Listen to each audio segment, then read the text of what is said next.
How can I increase my income as a 9 to 5 worker? Okay, so interesting question. But the thing is, even as an employer, I want to increase my income. Everybody wants an increase in income.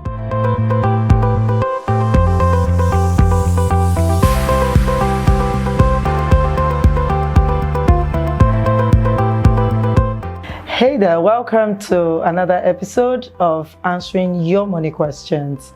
And today we'll be looking at some questions that are very interesting. So come along with us, Joy.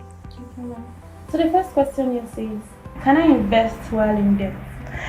Well, yeah, if you want to. Actually, there are different kinds of debts. I'm sure you're aware of the concept of good debt and bad debt.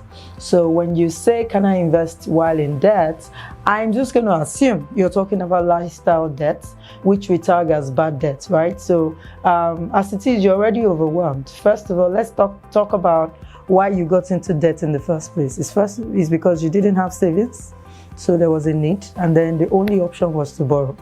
Right?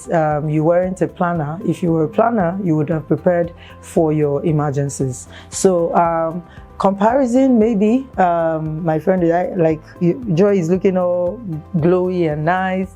I might want to look like her, and then I go and shop and buy things, just to look like somebody else. So there are different reasons why people get into debt. So if you're already in debt, what it means is that you don't have a supply of cash. Right, so the question is, what do you want to invest? Is it a case where you have refused to pay what you owe and then you want to go and invest? Now you have some money. Instead of clearing out your debt, you want to go and invest it.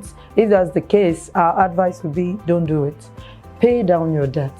I always say it, and I would recommend you watch the episode before this one, where I talk about the fact that debt just slows you down. It pulls you back. It's like taking 20 steps forward. You have money. 20 steps forward. It feels like you made progress. But the moment you get into debt, you take 30 steps backward. So the progress that you achieved is really not progress, because something keeps pulling you back. And did you know that the monies you're paying in interest and returns to your creditors are actually monies you should be investing?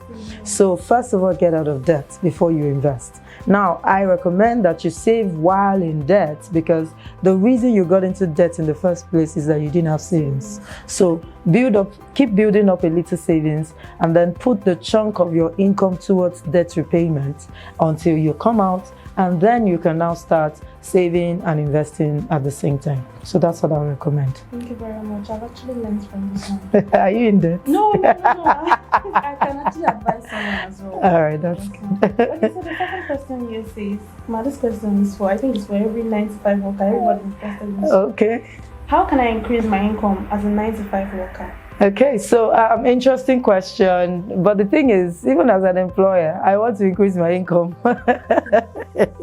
Everybody wants an increase in income. So it's a very brilliant question.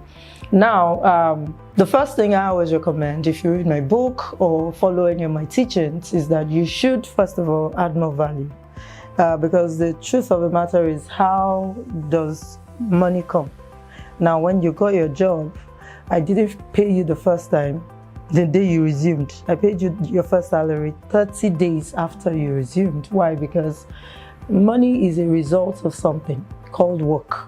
You resumed, you put in time for 30 days, and then you got paid. So money is actually a result, is a consequence, is an aftermath of something that you do. So the measure of money you have is a consequence of the measure of work you do. If the value she provides for us at the workplace goes higher than it is right now, I will definitely increase the salary. It's called perceived value, right? So the same thing in business. If I want to increase our income right now, I know that what we should be focusing on is not the money, like chasing money, because employers, people just like to chase money instead of chasing what produces money, which is work, value. So maybe you want to double the work you do. Maybe you want to sell more of your products. Now, for you to sell more, people must see value in what you're selling, right? So as an employee as well, 9 to 5, I must see value as the employer. We must see value in what you're providing for us to increase your salary. I always use the example that I've increased somebody's salary in this office 3 months after resumption because there was excess value. I just felt like, no. This guy, I needed to increase his salary. So that's the first thing you do. Another thing is to upgrade yourself, which is one of the ways that you can up your earning power, is to upgrade yourself, take a course in what you do. Don't be the kind of employee that your boss has to tell you every little detail about your work.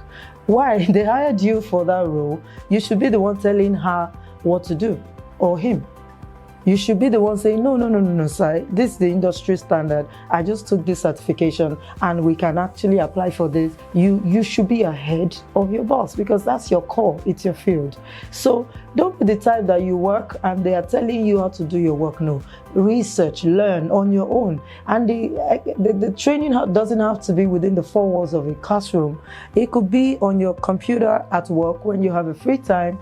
It could be after work, you go home and you're thinking about your work and you want to see how you can add more value to your work. So ultimately, you think you're doing your boss a favor, but you're doing yourself a favor. Everything you learn or acquire is for you, because that's what you will use to negotiate for your next bigger role. All right, so up your earning power by upskilling, let me put it that way. So you take a new course, you learn something. Sometimes it's not necessarily even a very serious course. It could be a little thing as being detailed when it comes to your designs. It could be a little thing as making sure that I am going to present this letter to my boss and there will be no error to correct, because I will make sure that I correct it and check it. I can spell check using a software. And a lot of these tools are free.